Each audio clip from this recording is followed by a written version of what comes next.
കോഴിക്കോട് കക്കാടംപൊയിൽ ജനവാസ മേഖലയിൽ കാട്ടാന ഇറങ്ങിയെന്ന വാർത്തയിലേക്കാണ് നമ്മളിതാ പോകുന്നത്.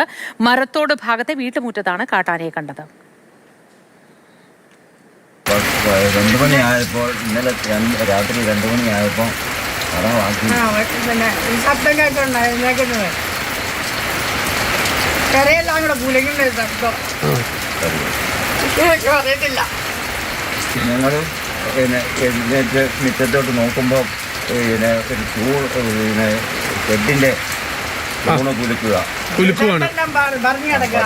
അത് പറഞ്ഞ് പിന്നെ പെട്ടെന്ന് ഇറങ്ങാൻ പേടിയായിട്ട് അഞ്ചക്ക് ജനലിക്കൂടെ നോക്കുമ്പോൾ ആന മുറ്റത്ത് നിൽപ്പുണ്ട്.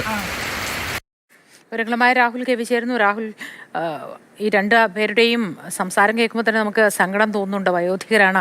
എന്തായിരുന്നു, എങ്ങനെയായിരുന്നു? പതിവായിട്ട് ഈ ആനയൊക്കെ വരുന്ന മേഖലയാണോ അത്?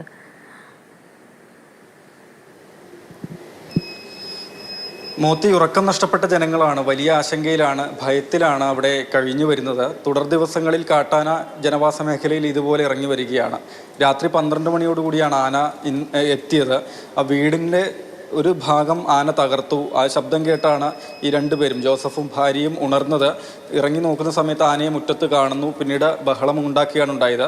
ആന പിന്നീട് അവിടെ നിന്ന് കടന്നു കളഞ്ഞു. മറ്റു നാശനഷ്ടങ്ങൾ ആ മേഖലയിൽ ഉണ്ടാക്കിയിട്ടില്ല എന്നത് വളരെ ആശ്വാസം. പക്ഷേ പേടിച്ചരണ്ട് പോയി 2 പേരും എന്നുള്ളതാണ്. കഴിഞ്ഞ ദിവസം രാത്രിയിലും തൊട്ടടുത്ത് ആന എത്തിയിരുന്നു. അന്ന് വീട്ടുമുറ്റത്ത് നിർത്തിയിട്ടിരുന്ന ഒരു ജീപ്പാണ് മറിച്ചിട്ടത്. ഏതായാലും ആന അതിനുശേഷം കാട് കയറുകയും ചെയ്തിട്ടുണ്ട്. ശാശ്വത ഒരു പരിഹാരം വേണമെന്ന് നാട്ടുകാർ ആവശ്യപ്പെടുന്നു. വീട്ടുമുറ്റത്ത് നിർത്തിയിട്ടിരിക്കുന്ന വാഹനവും മറ്റും നശിപ്പിക്കുന്നതിൽ പിന്നെയും നമുക്കൊരു അല്പമെങ്കിലും സമാധാനിക്കാം. പക്ഷേ ഈ മനുഷ്യരുടെ കാര്യത്തിൽ 2 പേരുടെ സങ്കടം കാണുമ്പോൾ നമുക്ക് മനസ്സിലാവുന്നവർ എത്രത്തോളം ഭയത്തിലാണെന്ന്.